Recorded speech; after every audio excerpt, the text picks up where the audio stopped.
Good evening, everybody. This is Travis Woyen, and I'm just going to tell you a little bit about Echoes in the Dark, where things are with it. How the sort of been a soft release for it, and a little bit about it in case you haven't listened to it at all yet. We're about 3 weeks in since I originally released it digitally, so it's been released online since shortly after the beginning of the year. And yeah, it's been interesting to see what some of the reactions are.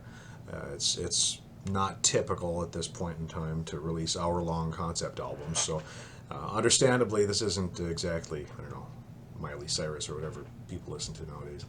But anyway, a couple of things to sort out about it. First off, there will be liner notes available.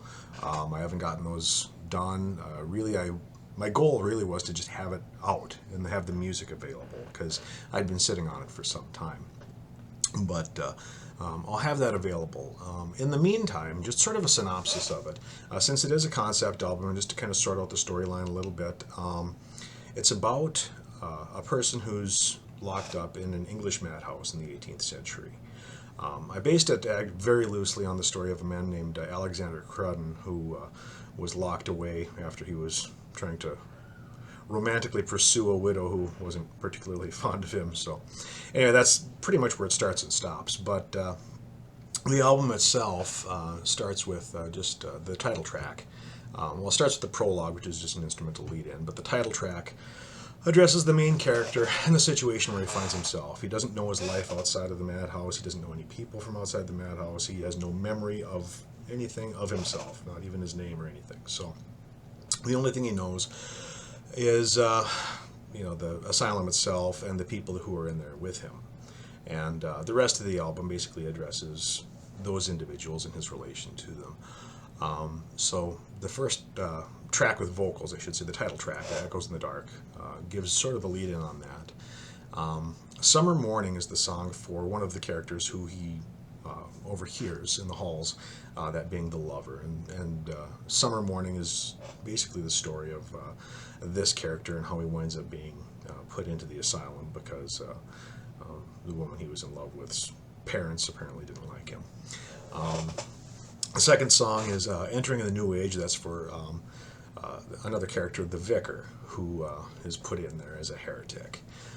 The third song, Revolution in My Head, kind of picks things up a little bit, and it's a song about the dissident who sees himself as some sort of a political scientist, I guess, in some regard, anyway. And then the next song, Fear in the Night, is about the doctor. Once each of the other sort of inmates have given their thing, it returns back to the voice of the main character and their fear of the doctor. The doctor comes through and gives them all their treatments, which they hate. And, this time through, he's given a bitter drink that will give him nightmares of some sort. And that's really the first half of the album, is about that. The second half winds up being kind of a mirror image of the first half. It's structured roughly the same way. It leads in with, he's been given his treatments. Watercolor Nightmares is basically him descending into these extremely vivid dreams. Consume and 30 Pieces of Gold and The Dead Are in the Wind basically are mirror images of the songs from the first set. So they're about characters. Consume is about the lover. 30 Pieces of Gold is about the vicar. The Dead Are in the Wind is about the dissident. And basically, it also the tail end of that song, what gives it its chorus, is during the course of these dreams, he starts seeing a very different point of view of his fellow inmates. And towards the end of that extremely vivid dream, he sees them all dying. And the following song, Man Without a Life, he wakes up and realizes that they are indeed no longer there. So he figures that they're dead and that the doctor, did away with them, and that the doctor's going to do away with him as well. And that pretty much leaves that song off, and then epilogue, as all epilogues do, actually gives you the end of the story after that point. So that's an extremely brief and ramshackle overview of an hour's worth of concept album or rock opera or whatever you want to call it.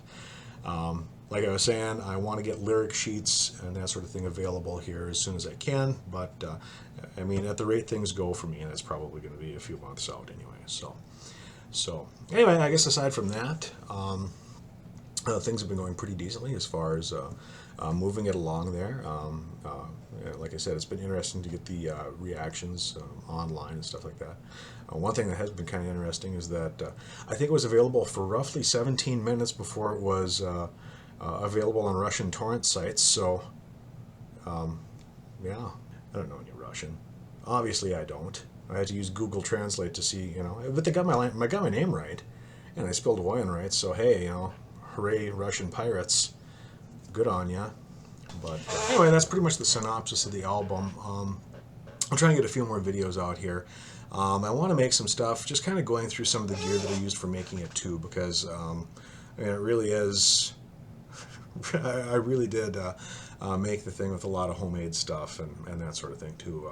Obviously, those of you who know me, I used guitars that I built. I used an amp that I made.